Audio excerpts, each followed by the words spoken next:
മഹത്വം നിറയും വാഗ്ദാന പേടകം, ദൈവജനത്തിനു നേർവഴി കാട്ടും വാഗ്ദാന പേടകം, ഇസ്രായേലിന് ദൈവമൊരുക്കും വാഗ്ദാന പേടകം, വാഗ്ദാന പേടകം, വാഗ്ദാന പേടകം, വാഗ്ദാന പേടകം.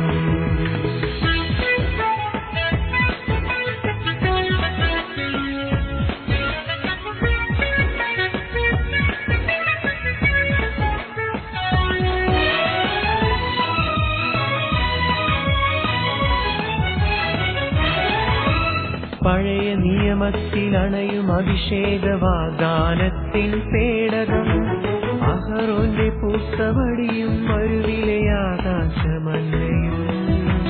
പഴയ നിയമത്തിൽ അണയും അഭിഷേക വാഗ്ദാനത്തിൻ പേടകം, അഹറോന്റെ പൂത്തവടിയും മരുവിലെ ആകാശമന്നയും. ദൈവത്തിന്റെ ഉടമ്പടി നിറയും വാഗ്ദാനത്തിൻ പേടകം, തിരുസാന്നിധ്യം കവിഞ്ഞു നിൽക്കും വാഗ്ദാന പേടകം, വാഗ്ദാന പേടകം, വാഗ്ദാന പേടകം, വാഗ്ദാന പേടകം.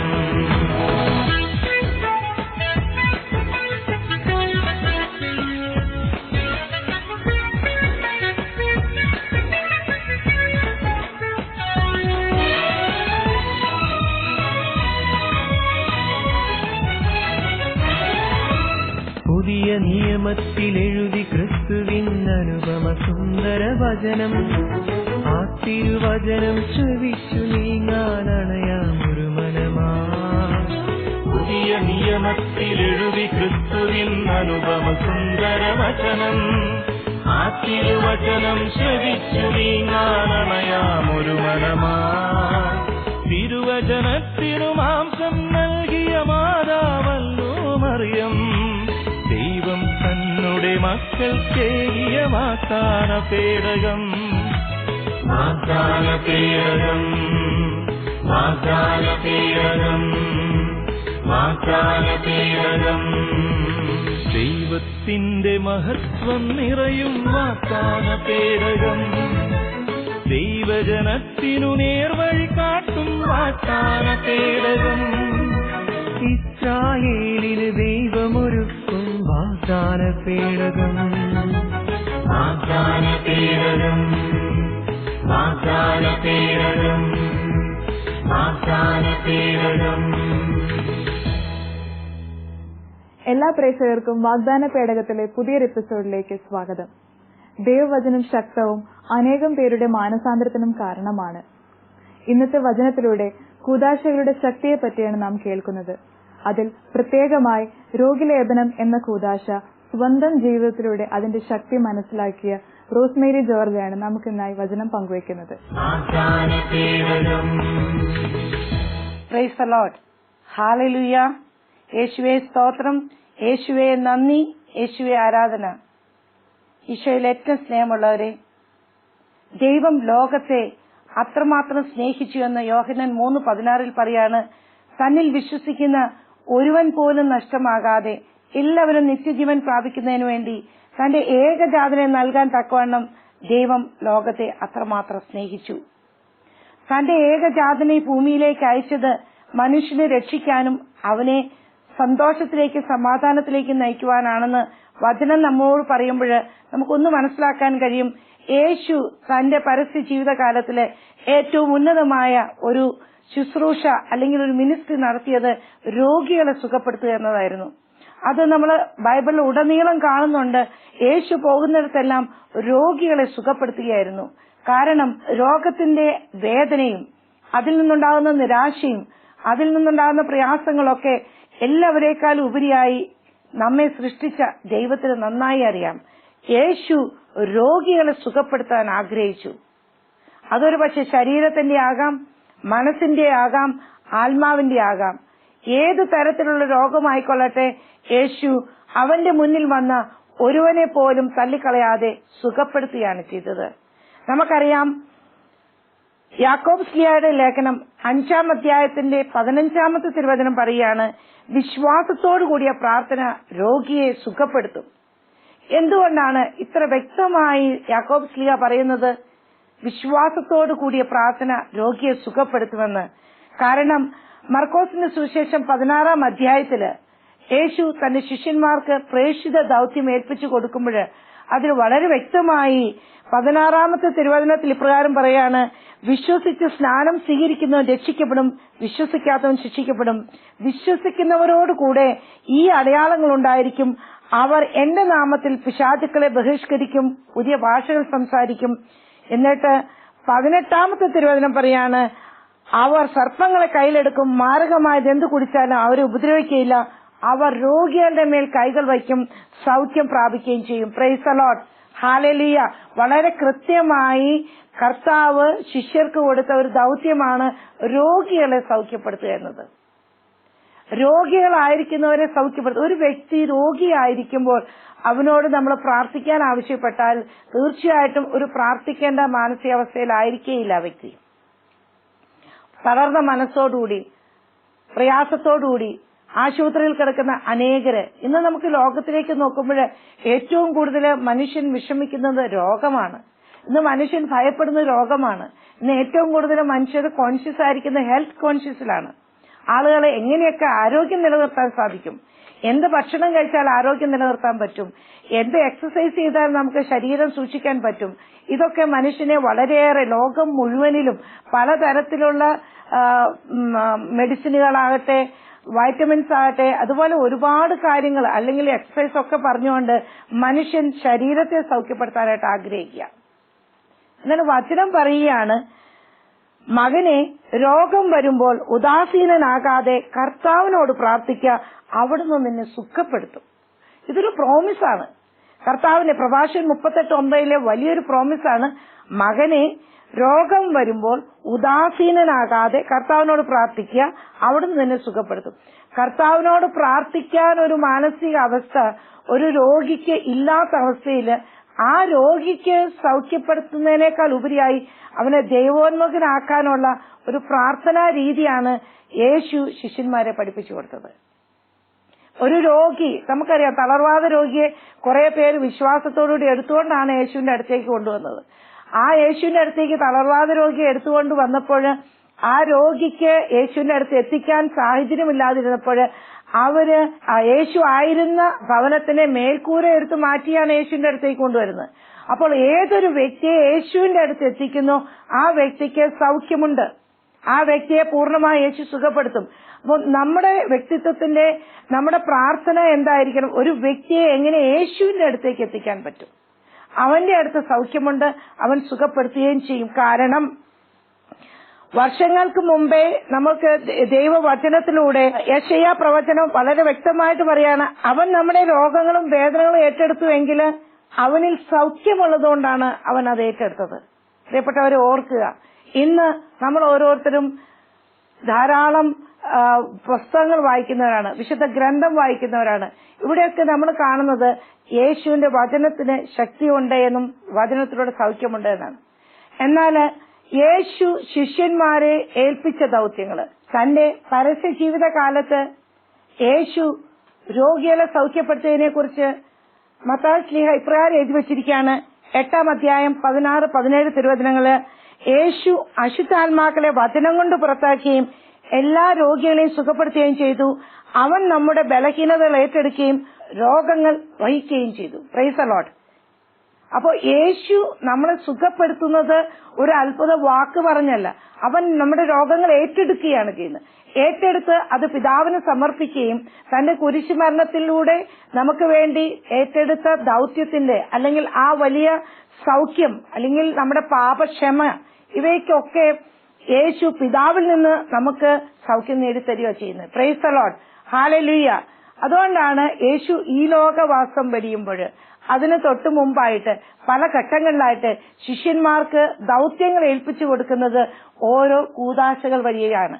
ഒന്നാമത്തെ കൂദാശ നമുക്കറിയാം, മാമോദീസയാണ്. അതുകൊണ്ടാണ് നിങ്ങൾ ലോകം മുഴുവനും പോയി സകലരെയും സ്നാനപ്പെടുത്തുവിൻ എന്ന് യേശു പറഞ്ഞിരിക്കുന്നത്. പിതാവിന്റെയും പുത്രന്റെയും പരിശുദ്ധാത്മാവിന്റെയും നാമത്തിൽ അവരെ സ്നാനപ്പെടുത്തുവിൻ. അവർക്ക് വചനം പ്രഘോഷിക്കണം, ദൈവവചനം കൊടുക്കണം, അവരെ പിതാവിന്റെയും പുത്രന്റെയും പരിശുദ്ധാത്മാവിന്റെ നാമത്തിൽ സ്നാനപ്പെടുത്തണം. രണ്ടാമത് ക്രിസ്തു പഠിപ്പിച്ചു തന്നതാണ് അനുരഞ്ജനത്തിന്. നിങ്ങൾ പാപങ്ങൾ ക്ഷമിക്കണം. നിങ്ങൾ ഈ ഭൂമിയിൽ ക്ഷമിക്കുന്ന പാപങ്ങളൊക്കെയും ക്ഷമിക്കപ്പെടും, നിങ്ങൾ കെട്ടുന്ന പാപങ്ങളൊക്കെയും കെട്ടപ്പെടുമെന്ന് ശിഷ്യന്മാർക്ക് അധികാരം കൊടുത്തത് മറ്റൊരു കൂദാശയാണ്, അനുരഞ്ജനത്തിന്റെ കൂദാശ. മൂന്നാമതൊരു കൂദാശ നമുക്കറിയാം, പരിശുദ്ധ കുർബാനയാണ്. ആ പരിശുദ്ധ കുർബാന പെസഹ തിരുനാളിന്റെ തലേന്ന് യേശു തന്റെ ശിഷ്യന്മാരെ, പെസഹ തിരുനാളിന്റെ അന്ന് തന്റെ കുരിശുമരണത്തിന്റെ തലേന്ന് യേശു തന്റെ ശിഷ്യന്മാരെ ഒരുമിച്ച് കൂട്ടിയിരുത്തി അവരോട് പറഞ്ഞു, ഇതെന്റെ ശരീരമാണ്, എന്റെ രക്തമാണ്. അങ്ങനെ വിശുദ്ധ കുർബാന സ്ഥാപിക്കുകയാണ്. അടുത്തതായിട്ട് പന്തക്കൊസ്താ തിരുനാളിൽ ശിഷ്യന്മാരുടെ മേല് പരിശുദ്ധാത്മാവ് എഴുന്നള്ളി വരുന്നതിനെ കുറിച്ച് മുൻകൂട്ടി അവരോട് പ്രവചിക്കുകയും ആ പ്രവചനം വഴി പരിശുദ്ധാത്മാവ് പന്തക്കൊസ്താ തിരുനാളിന്റെ അന്ന് ശിഷ്യന്മാരിൽ എഴുന്നള്ളി വരികയും ചെയ്ത് അതാണ് നമുക്കെല്ലാവർക്കും നൽകുന്ന മുമ്പിലത്തെ ഉപ്രശമ, അതല്ലെങ്കിൽ സ്ഥൈര്യലേപനം. അടുത്തൊരു കൂദാശയാണ് വിവാഹം, അല്ലെങ്കിൽ അതുപോലെ തിരുപ്പട്ടം. ഈ രണ്ട് കൂദാശകളും കുടുംബജീവിതവും ആധ്യാത്മിക ജീവിതത്തിലെ വൈദിക വൃത്തിയും ഇത് ദൈവം ഈ ലോകത്തിലെ മനുഷ്യന്റെ നന്മയ്ക്ക് വേണ്ടി, അവന്റെ ജീവിതത്തിന്റെ എല്ലാ തരത്തിലുള്ള ആഹ്ലാദത്തിനും സന്തോഷത്തിനു വേണ്ടി ദൈവം നൽകിയിരിക്കുന്നതാണ്. എന്നാൽ പ്രിയപ്പെട്ടവരെ, അടുത്തതായ ഒരു കൂദാശ ദൈവം സ്ഥാപിച്ചു, അതാണ് രോഗീ ലേപനം. ഇന്ന് എല്ലാവരും അതിനെക്കുറിച്ച് പറയുന്നത് അന്ത്യകൂദാശ എന്നാണ്. ഈ അന്ത്യകൂദാശ എന്ന് കേൾക്കുമ്പോൾ ഈ രോഗീലേപനത്തെ കുറിച്ച് ആളുകൾക്കൊക്കെ പേടിയാണ്. വാസ്തവത്തില് യേശു രോഗികളെ സുഖപ്പെടുത്തുന്ന ശുശ്രൂഷയെ രോഗീലേപന ശുശ്രൂഷ എന്ന് പറയുന്നു. അതുകൊണ്ടാണ് മർക്കോസിന്റെ സുവിശേഷത്തില് നമ്മൾ വായിച്ചു, നിങ്ങൾ രോഗികളുടെ മേൽ കൈകൾ വയ്ക്കും, അവർ സുഖം പ്രാപിക്കുകയും ചെയ്യും. ഇതിനെക്കുറിച്ച് യാക്കോബ് ശ്ലീഹായുടെ ലേഖനത്തില് 5-ാം അധ്യായത്തില് 13-ാമത്തെ തിരുവചനം ഇങ്ങനെ പറയാണ്, നിങ്ങളുടെ ഇടയിൽ ദുരിതം അനുഭവിക്കുന്നവൻ പ്രാർത്ഥിക്കട്ടെ, ആഹ്ലാദിക്കുന്നവൻ സ്തുതിഗീതം ആലപിക്കട്ടെ. എന്നിട്ട് പറയാണ്, നിങ്ങളിൽ ആരെങ്കിലും രോഗികളാണെങ്കിൽ അവൻ സഭയിലെ ശ്രേഷ്ഠന്മാരെ വിളിക്കട്ടെ, അവർ കർത്താവിന്റെ നാമത്തിൽ അവനെ തൈലാഭിഷേകം ചെയ്ത് അവനു വേണ്ടി പ്രാർത്ഥിക്കട്ടെ. Praise the Lord. Hallelujah, hallelujah. ഇതിനകത്ത് ഒരു വലിയ ദൈവിക രഹസ്യമുണ്ട് പ്രിയപ്പെട്ടവരെ. ഇപ്രകാരം പറയാണ്, നിങ്ങളിൽ ആരെങ്കിലും രോഗിയാണെങ്കിൽ, ഏത് കാരണത്താലാണ് ഒരു വ്യക്തി രോഗിയെന്ന് നമുക്കറിയില്ല. ചിലരുടെ രോഗം മാനസിക രോഗമായിരിക്കാം. മനസ്സ് തളരുമ്പോൾ ശരീരവും തളരും. ചിലർക്ക് സഹനമായി ദൈവം അനുവദിച്ചു കൊടുത്തിരിക്കുന്നതായിരിക്കാം. അത് അനേകരുടെ മാനസാന്തരത്തിന് വേണ്ടിയിട്ട് ആ വ്യക്തി സ്വീകരിക്കേണ്ട രോഗമായിരിക്കാം. ഇതല്ലെങ്കിൽ പാപകരമായ ജീവിതം നയിച്ച്, അത് വചനത്തിൽ പറയുന്നുണ്ട്, പാപകരമായ ജീവിതം നയിച്ച് രോഗികളായി തീർന്നു.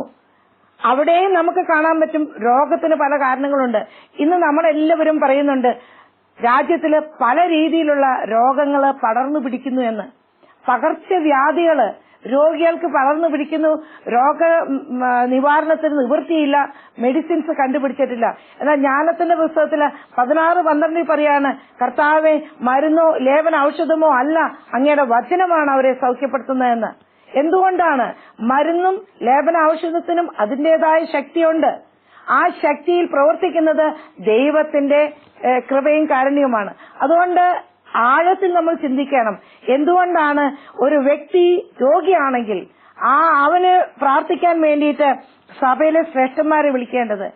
ഇവർക്ക് അഭിഷേകം കൊടുത്തിട്ടുണ്ട്.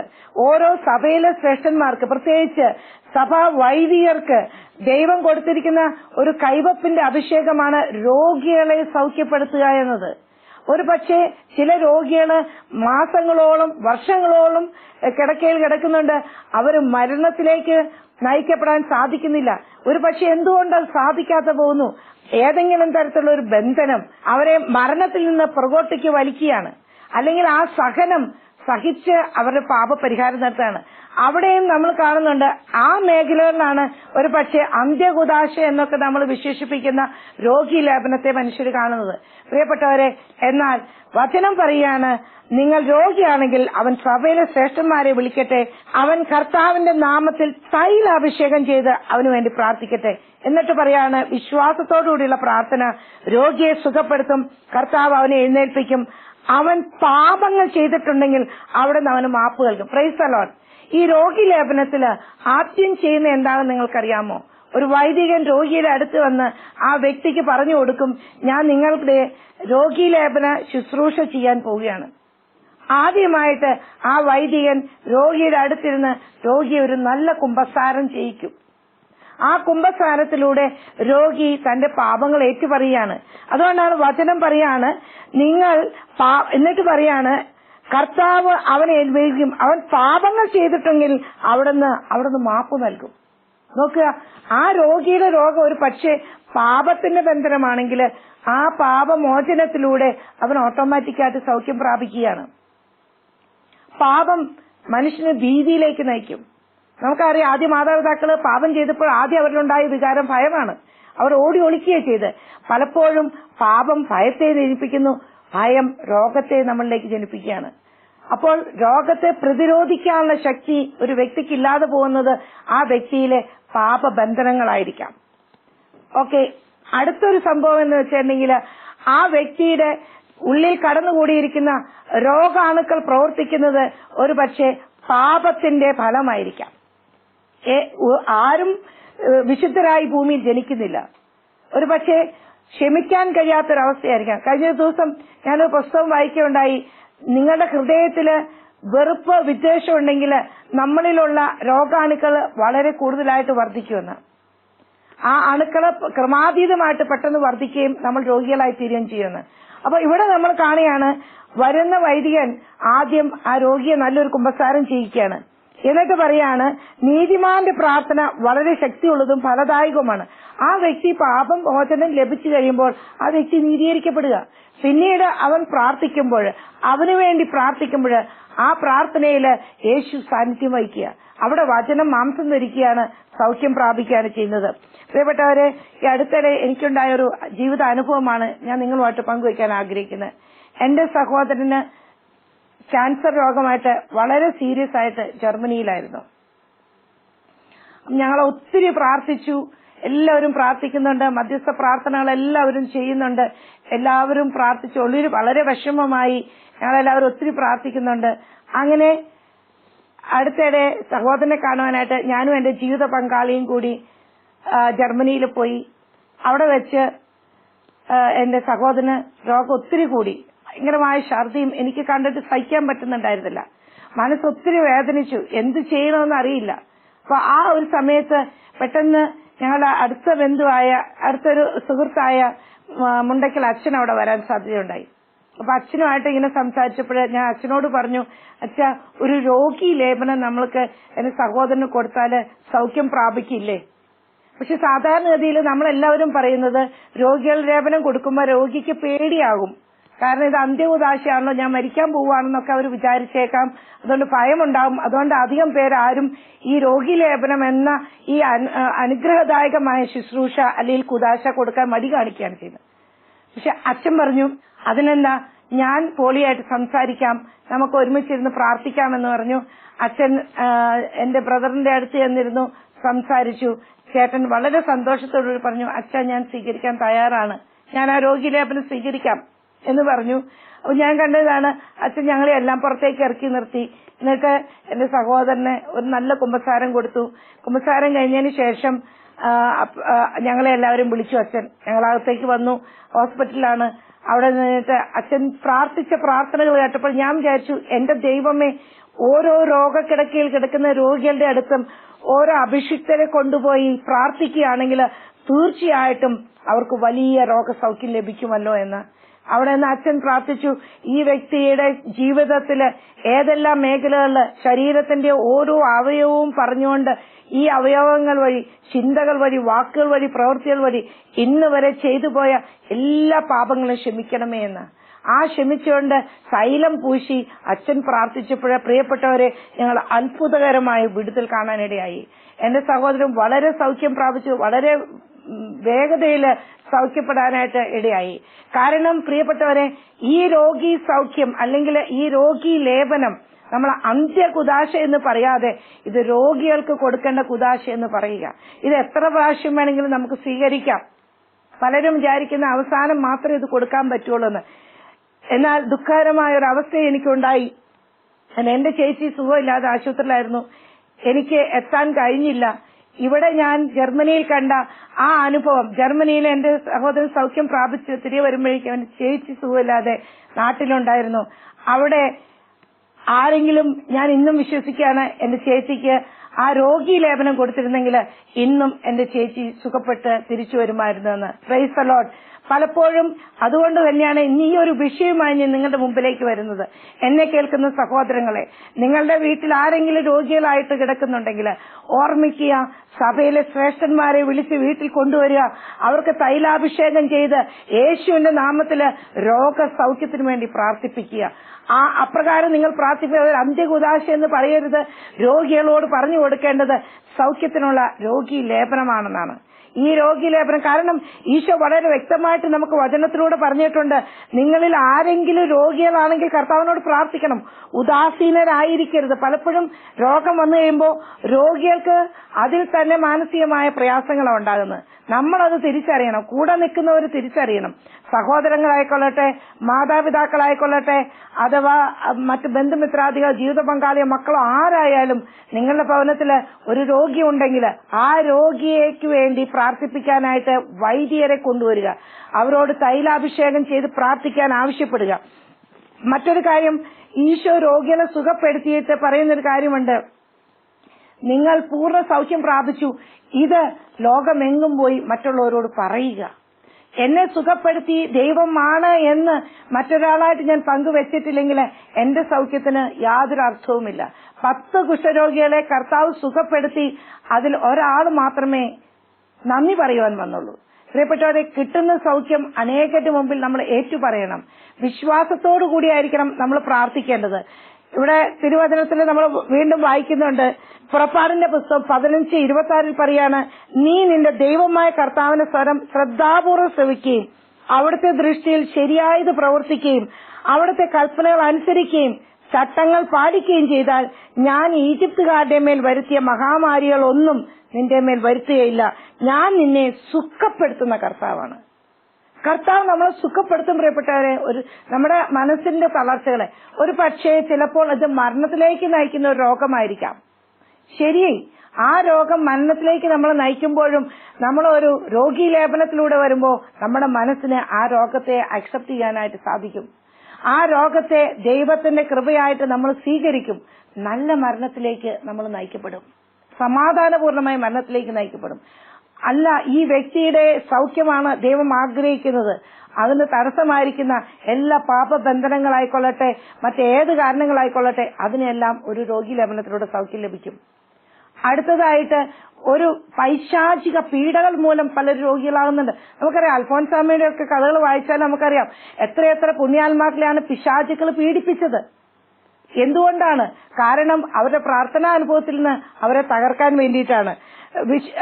വചനം പറയുകയാണ്, ആരോഗ്യമുള്ളവർക്കല്ല രോഗികൾക്കാണ് വൈദ്യനെ കൊണ്ട് ആവശ്യം. യേശു അതാണ് ചെയ്തത്. അതായിരിക്കണം നമ്മുടെ രോഗി ശുശ്രൂഷകളുടെ അടിസ്ഥാനം. ജെറമിയ 17:14 പറയാണ്, കർത്താവെ എന്നെ സുഖപ്പെടുത്തണമേ, അപ്പോൾ ഞാൻ സൗഖ്യമുള്ളവനാകും, എന്നെ രക്ഷിക്കണമേ, അപ്പോൾ ഞാൻ രക്ഷപ്പെടും. കർത്താവിന് മാത്രമേ നമ്മൾ രക്ഷിക്കാൻ പറ്റുള്ളൂ. 107-ാമത്തെ സങ്കീർത്തനം 20-ാമത്തെ വചനം പറയാണ്, അവിടുന്ന് തന്റെ വചനമായിട്ട് അവരെ സുഖപ്പെടുത്തി വിനാശത്തിൽ നിന്ന് അവരെ വിടുവിച്ചു. വിനാശകനായ പൈശാചിക പീഡകൾ വഴി രോഗികളായിരിക്കുന്ന അനേകരുണ്ട്. നമുക്കറിയാം, പിശാചി ബാധിതനെ കർത്താവ് സുഖപ്പെടുത്തുന്നുണ്ട്. പലപ്പോഴും നമ്മൾ വിചാരിക്കുന്ന പിശാച് കൊമ്പും കോലും ഒക്കെ ആയിട്ടാണ് വരുന്നത്. അങ്ങനെയല്ല. പിശാച് നമ്മളെ രോഗപീഡകൾ തന്ന് പീഡിപ്പിക്കും. അങ്ങനെ രോഗം വന്നു കഴിഞ്ഞാൽ നമ്മുടെ മനസ്സിൽ നിരാശ വരും. നിരാശയിലൂടെ അവൻ നമ്മുടെ ആത്മാവിനെ നേടിയെടുക്കാൻ കഴിയും. സങ്കീർത്തനം 103:3 പറയാണ്, അവിടുന്ന് നിന്റെ അകൃത്യങ്ങൾ ക്ഷമിക്കുന്നു, നിന്റെ രോഗങ്ങൾ സുഖപ്പെടുത്തുന്നു. ഇന്ന് എന്നെ കേട്ടുകൊണ്ട് രോഗശയ്യയിൽ കിടക്കുന്ന എന്റെ സഹോദരങ്ങളെ, പലരും ഈ വചനം TV ചാനലിലൂടെ കേൾക്കുമ്പോൾ ഓർക്കുക, പുറപ്പാട് 15:26, ഞാൻ നിന്നെ സുഖപ്പെടുത്തുന്ന കർത്താവാണ്. ഈ വചനം നിങ്ങൾ ജീവിതം മുഴുവനും പറഞ്ഞുകൊണ്ടേയിരിക്കുക, വിശ്വസിക്കുക. കർത്താവ് നിങ്ങളെ എഴുന്നേൽപ്പിക്കുമെന്ന ആ വചനം നിങ്ങൾ വിശ്വസിച്ചുകൊണ്ട് പറയുക. പുറപ്പാട് 15:26, എനിക്ക് നിരവധിയായ രോഗങ്ങളുണ്ട്, പല രോഗാവസ്ഥകളും ഞാൻ തളർന്നു പോകുമ്പോൾ പുറപ്പാട് 15:26, ഞാൻ നിന്നെ സുഖപ്പെടുത്തുന്ന കർത്താവാണ്. ദൈവമേ, ഈ വചനം എന്നിൽ മാംസം ധരിക്കട്ടെ എന്ന് പറയുന്ന നിമിഷങ്ങളിൽ ഞാൻ പെട്ടെന്ന് സുഖം പ്രാപിക്കാറുണ്ട്. അതുപോലെ തന്നെ സങ്കീർത്തനം 107:20 പറയുന്നു, അവിടുന്ന് തന്റെ വചനമായിട്ട് അവരെ സുഖപ്പെടുത്തി. കർത്താവ്, നിന്റെ വചനം അയക്കണമേ, എന്നെ സുഖപ്പെടുത്താൻ എന്റെ വചനത്തിന് കഴിയും. ഈ നിമിഷങ്ങളില് ദൈവം എന്നെ സുഖപ്പെടുത്താറുണ്ട്. വീണ്ടും പരിശുദ്ധ കുർബാനയില് കൂദാശയാകുന്ന പരിശുദ്ധ കുർബാന സ്വീകരിച്ചതിന് ശേഷം ഞാൻ ഇപ്രകാരം പ്രാർത്ഥിക്കും, കർത്താവെ, നീ ഇപ്പോഴെന്റെ ഹൃദയത്തിലേക്ക്, എന്റെ മജ്ജയിലേക്ക്, എന്റെ മാംസത്തിലേക്ക്, എന്റെ അസ്ഥിയിലേക്ക്, നാഡീ ഞരമ്പുകളിലേക്ക് നീ അലിഞ്ഞു ചേർന്നിരിക്കുന്നു. എന്റെ രക്തകോശങ്ങൾ നീ അലിഞ്ഞു ചേർന്നിരിക്കുന്നു. നീ എന്നെ സുഖപ്പെടുത്തുന്ന കർത്താവാണ്. എന്നെ സുഖപ്പെടുത്തണമേ. പ്രിയപ്പെട്ടവരെ, അത്ഭുതകരമായി ഞാൻ സൗഖ്യം പ്രാപിക്കാറുണ്ട്. ഈ ഒരു വലിയ അനുഭവം നിങ്ങളുമായിട്ട് പങ്കുവയ്ക്കുകയാണ്. ഞാൻ അറിഞ്ഞ ദൈവത്തെ, തൊട്ടനുഭവിച്ച സൗഖ്യത്തെയാണ് ഞാൻ നിങ്ങളുമായിട്ട് പങ്കുവയ്ക്കുന്നത്. അതുകൊണ്ട് നിങ്ങളിൽ ആരെങ്കിലും രോഗികളാണെങ്കിൽ, എന്ന് പറഞ്ഞാൽ ബെഡ് റിഡൻ ആയിട്ട് രോഗികൾ കിടക്കുന്നുണ്ടെങ്കിൽ, ദയവായി അവർക്ക് രോഗിലേപനം നൽകുവാനായിട്ട് വൈദികരെ ക്ഷണിക്കുക. വൈദികർ വന്ന് പ്രാർത്ഥിക്കും. നമുക്ക് ഓരോരുത്തർക്കും രോഗികൾക്ക് വേണ്ടി പ്രാർത്ഥിക്കാം. ദൈവം അവരെ സുഖപ്പെടുത്തും. ഇപ്രകാരം വചനം പറയുകയാണ്, കർത്താവ് നമ്മുടെ രക്ഷയ്ക്ക് വേണ്ടി കോട്ടകൾ ഉയർത്തിയിരിക്കുന്നു. വിശ്വസ്തത പാലിക്കുന്ന നീതിനിഷ്ഠമായ ജനതയ്ക്ക് പ്രവേശിക്കാൻ വാതിലുകൾ തുറക്കും. അങ്ങേ ഹൃദയം ഉറപ്പിച്ചിരിക്കുന്നവനെ അങ്ങ് സമാധാനത്തിന്റെ തികവിൽ സംരക്ഷിക്കുന്നു. 91-ാം സങ്കീർത്തനം ഇപ്രകാരം പറയാണ്, അവൻ എന്നെ വിളിച്ചപേക്ഷിക്കുമ്പോൾ ഞാൻ അവന് ഉത്തരമരുളും. അവന്റെ കഷ്ടതയിൽ ഞാൻ അവനോട് ചേർന്ന് നിൽക്കും. ഞാൻ അവനെ മോചിപ്പിക്കുകയും മഹത്വപ്പെടുത്തുകയും ചെയ്യും. ദീർഘായുസ് നൽകി ഞാൻ അവനെ സംതൃപ്തനാക്കും. എന്റെ രക്ഷ ഞാൻ അവന് കാണിച്ചു കൊടുക്കും. ഒരു നിമിഷം നമുക്ക് കണ്ണുകളെ അടയ്ക്കാം. ദീർഘായുസ് നൽകുന്ന കർത്താവ്, സൗഖ്യം നൽകുന്ന കർത്താവ് ഈ നിമിഷങ്ങളില് നമ്മെ ഓരോരുത്തരെയും സുഖപ്പെടുത്തുവാൻ ആഗ്രഹിക്കുക. കാരുണ്യവാനായ കർത്താവെ, അനേകായിരങ്ങള് ഇന്ന് ആശുപത്രി കിടക്കകളില്, ഭവനങ്ങളില്, അനാഥാലയങ്ങളില്, വഴിയോരങ്ങളിലൊക്കെ രോഗികളായി കിടക്കുന്നു. തമ്പുരാനെ, എന്നെ ശ്രദ്ധിക്കുന്നവരുണ്ട്, കേൾക്കാത്തവരുണ്ട്. സഭയിലെ ശ്രേഷ്ഠന്മാരെ തൈലം പൂശി സുഖപ്പെടുത്തുവാനായിട്ട് അഭിഷേകം ചെയ്തിരിക്കുന്ന ആ വലിയ രോഗി ലേപനമെന്ന സൗഖ്യ ശുശ്രൂഷ ലഭിക്കുവാനായിട്ട് കാത്തുകിടക്കുന്ന അനേകായിരങ്ങളുണ്ട്. ദൈവമേ, ഈ നിമിഷങ്ങളില് സഭയ്ക്ക് നൽകിയിരിക്കുന്ന ഈ വലിയ സ്നേഹത്തിന്റെ അധികാരത്തെ, അഭിഷേകത്തെ അനേകരെ പ്രയോജനപ്പെടുത്തുവാൻ വേണ്ടി ഞങ്ങൾ പ്രാർത്ഥിക്കുകയാണ്. മരണം കാത്തുകിടക്കുന്ന അനേക രോഗികൾക്ക് ആശ്വാസപ്രദമായ വചനം അയക്കണമേ എന്ന് പ്രാർത്ഥിക്കുന്നു. സുഖപ്പെടുത്തേണ്ടവരെ കർത്താവെ, നീ വചനത്തിലൂടെ ഇപ്പോൾ സൗഖ്യപ്പെടുത്തണമേ. കർത്താവെ, പാപബന്ധനത്തിലായിരിക്കുന്നവർക്ക് വിടുതൽ നൽകണമേ. പൈശാചിക പീഡകളാൽ രോഗികളായി തീർന്നിരിക്കുന്നവർക്ക് പൂർണ്ണ വിടുതൽ നൽകണമേ എന്ന് പ്രാർത്ഥിക്കുന്നു. അതോടൊപ്പം തന്നെ ദൈവമേ, ഇന്നേ ദിവസം കർത്താവിന്റെ സന്നിധിയിലേക്ക് വിളിക്കപ്പെടുന്ന അനേകായിരങ്ങൾ ഉണ്ടാകാം. അവരുടെ എല്ലാം ആത്മരക്ഷയ്ക്ക് വേണ്ടി ഞങ്ങൾ പ്രാർത്ഥിക്കുന്നു. പരിശുദ്ധ അമ്മേ മാതാവേ, അനേക രോഗികളുടെ ഇടയിലേക്ക് അമ്മ ഇറങ്ങിച്ചെല്ലണമേ. അമ്മയുടെ പുത്രനെ കൂട്ടിക്കൊണ്ടു ചെന്ന് വചനം മാംസം ധരിക്കും, ഇതാ കർത്താവിന്റെ ദാസി എന്ന് അമ്മ പറഞ്ഞപ്പോൾ വചനം മാംസം ധരിച്ചതുപോലെ അമ്മയുടെ പുത്രനെ രോഗികളുടെ അടുക്കിലേക്ക് കൂട്ടിക്കൊണ്ടുപോയി അവർക്ക് ഓരോരുത്തർക്കും വചനത്താൽ സൗഖ്യം നൽകണമേ എന്ന് പ്രാർത്ഥിക്കുന്നു. നന്മ നിറഞ്ഞ മറിയമേ, സ്വസ്തി, കർത്താവ് അങ്ങയോടുകൂടെ സ്ത്രീകൾ അങ്ങ് അനുഗ്രഹിക്കപ്പെട്ടവളാവുന്നു. അങ്ങയുടെ ഉദരത്തിൻ ഫലമായി ഈശോ അനുഗ്രഹിക്കപ്പെട്ടവനാവുന്നു. പരിശുദ്ധ മറിയമേ, തമ്പുരാന്റെ അമ്മേ, പാപികളായ ഞങ്ങൾക്ക് വേണ്ടി ഇപ്പോഴും ഞങ്ങളുടെ മരണസമയത്തും തമ്പുരാനോട് അപേക്ഷിച്ചുകൊള്ളണമേ. ആമേൻ. പിതാവിന്റെയും പുത്രന്റെയും പരിശുദ്ധാത്മാവിന്റെയും നാമത്തിൽ ആമേൻ. Price the Lord. ഇന്നത്തെ ശുശ്രൂഷ എല്ലാവർക്കും അനുഗ്രഹപ്രദമായി എന്ന് വിശ്വസിക്കുന്നു. വീണ്ടും വാഗ്ദാന പേടകത്തിന്റെ പുതിയൊരു എപ്പിസോഡിൽ നമുക്ക് കണ്ടുമുട്ടാം.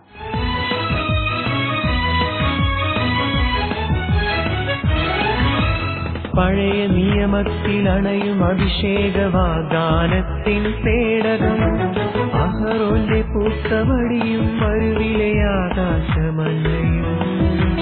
പഴയ നിയമത്തിൽ അണയും അഭിഷേക വാഗ്ദാനത്തിൻ പേടകം, അഹറോന്റെ പൂത്തവടിയും മരുവിലെ ആകാശമഞ്ഞയും.